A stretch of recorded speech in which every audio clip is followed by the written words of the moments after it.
What's up, brothers and sisters? This is Xavier Best with the Exact Facts. On this week's episode, we're going to be talking about an issue of prime importance, namely the issue of race, how race and class distorts our criminal justice system, what are the things that we can do to solve these problems, most importantly, in regards to the cash bail system and how the cash bail system privileges white people with money over black people without it. So I'll be calling this segment Prisons, Penalties, and Pigmentocracy. What does all that mean? Well, if we want to look for a definition, I think we can look no further than the case of Cameron Terrell. Cameron Terrell is a prototype of the white privilege phenomenon in America. He lives in a wealthy estate called Palos Verdes. And in that estate, the median income is about $171,000. Conversely, the median income in Inglewood, California, home of the street gangs, the Bloods and the Crips, is about $43,000. Furthermore, about 22% of the population in Inglewood lives below the federal poverty line. When we look at this disparity, you say, what does Cameron Terrell have to do with anything in someone in Inglewood, South Central California? Well, one of the things is what I like to call cultural voyeurism. Cultural voyeurism is when you have a predominantly white population exploiting and benefiting off the styles and imagery of black culture. So you can have someone like Cameron Terrell who lives in a very lush, safe environment, who goes to these impoverished areas just out of some kind of thrill-seeking endeavor, in the same way you do skydiving or rock climbing. And in the process of Cameron Terrell inserting himself into this domain of South Central Los Angeles, he participated in a crime that led to a loss of life. Specifically, in October of 2017, Cameron Terrell, who was affiliated with the Crips gang, participated in the murder of Justin Holmes from Inglewood, California. Despite his participation in this brutal crime, he was acquitted of all charges when he went to trial. And that's another thing. Cameron went to trial in about less than a year after he was charged, whereas the other co-defendants who he was charged with are still in jail right now, even though they're juveniles. That's a violation of their right to a speedy trial, which is guaranteed under the United States Constitution. But back to the Cameron Terrell case. Why did he participate in this? Well, his lawyer has an answer. The answer his lawyer gave was that he was fascinated with black culture. Again, that goes back to the cultural voyeurism. That goes back to why Cameron Terrell is the prototypical Elvis Presley of South Central Los Angeles.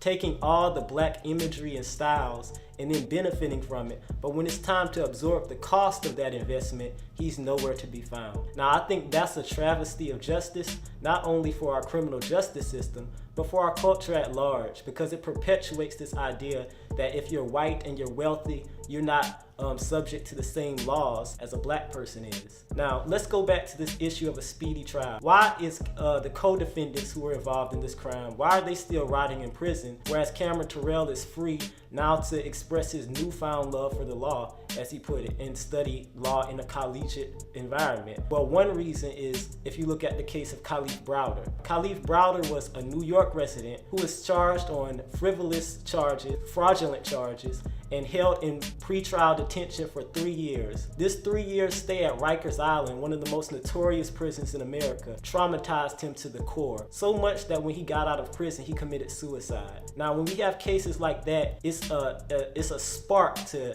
initiate reform and change the agenda on how we deliver justice in America. And we see that happening right now. We see it happening in places like New Jersey, Washington, D.C., Philadelphia. We see it with initiatives launched by Senator Bernie Sanders, where he's trying to get a no cash bail law passed, which would incentivize certain districts to adopt a pretrial assessment model to criminal justice as opposed to the cash bail model. Under this pretrial assessment model, defendants will be assessed based on their risk and then released according to the judge's discretion, as opposed to being saddled with these exorbitant bails that they can't pay off and send them into cycles of debt and often into more crime. And this brings me to another element of our distorted criminal justice system, which is the bail bondsman industry. The United States and the Philippines are the only countries in the world where the cash bond system is seen as legitimate. That ought to be a red flag to anybody who's concerned about really doing positive change to our criminal justice system. The primary lens through which we see the bail industry is through television programs like Dog the Bounty Hunter, where he's portrayed as some kind of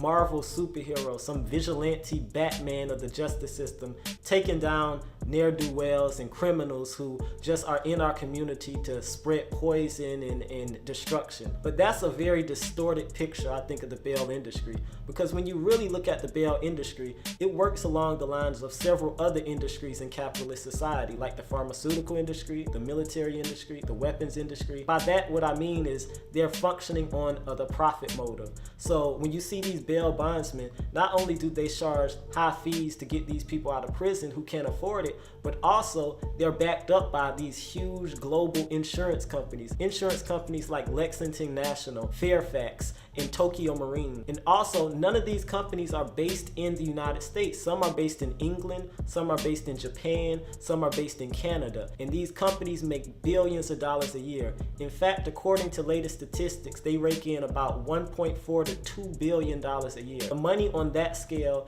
has no kind of concern for the people in the communities like Baltimore, Atlanta, St. Louis, South Central Los Angeles. They're working purely off the profit motive, and they're warehousing black bodies for that money. And until we devise plans to undermine that through sane policy that values discretion of the judge and looking at the amount of risk that they pose to society, as opposed to just putting a price tag on their freedom, we aren't going to see the kind of society we want.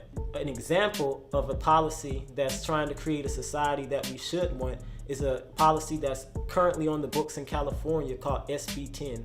And SB 10, like other predecessors in New Jersey and DC, is trying to do away with the cash bail system and have a more pretrial assessment model of criminal justice, where the discretion of pretrial assessors is valued over that of the prosecutors. Prosecutors have way too much power in our criminal justice system. According to Michelle Alexander, the prosecutors hold the key to the jailhouse. And what does she mean by that? She means prosecutors have complete discretion on what charges can be brought against the defendant in a court of law. Often this leads to a phenomenon called overcharging, where there's something they're charged with that can't be proved by evidence standards, but they can bring those charges against the defendant under the pretext that these are probable cause crimes. It's a probable cause that the defendant participated in these crimes. What that then does is raises the bail amount, because bail, at least formally, is supposed to correlate with the nature of the crime.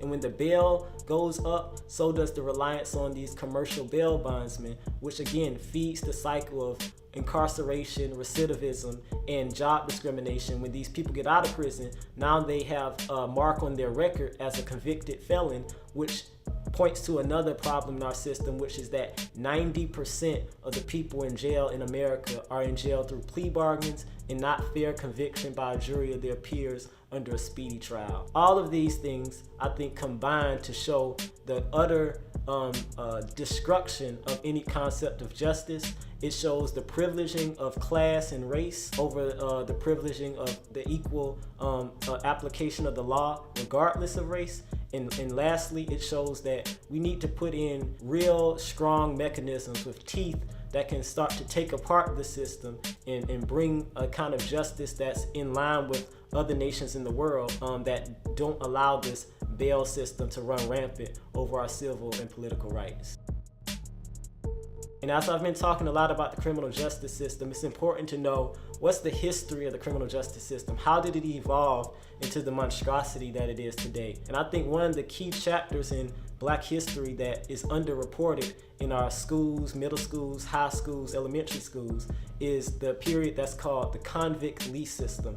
And under the convict lease system, you had people who were imprisoned and then put in labor camps, essentially, like coal mines and working in the steel industry, but they was working under no pay, basically. And these private contractors would then work these black people, largely black people, to death, and they would just replace them. And it replicated a kind of neo-slavery, in the words of Douglas Blackman, where black people were no longer seen as capital to be preserved as they were under slavery, but they were seen as just expendable instruments of the state that could just be disposed and replaced by filling the jails with more black people. And the Black Code Law did a lot to grease the wheels of this system, because it allowed the prisons to be filled with black bodies under ludicrous pretexts like vagrancy and loitering. And this is a lot of the basis of the industrial system that we see today. You can read read more about this in Douglas Blackmon's Pulitzer Prize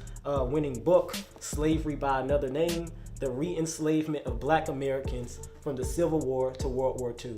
Yes, from the Civil War to World War II, to 1945, to the point where we was fighting against fascism in Germany, but we was ignoring the fascism within our own borders. And I think once we acknowledge that fascism, once we acknowledge the residue of that fascism in today's prison industrial complex, we'll be able to see a society that we want to see. We'll be able to have happier families, we'll have happier communities, and we'll have a more just society for everybody to grow and flourish in. This is Xavier Best with the Exact Facts signing off. Peace.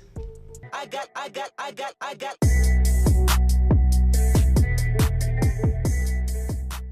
The application industry is Dog the Bounty Hunter. Dog the Bounty Hunter. Just want to stop it. Yeah. Okay, just stop it.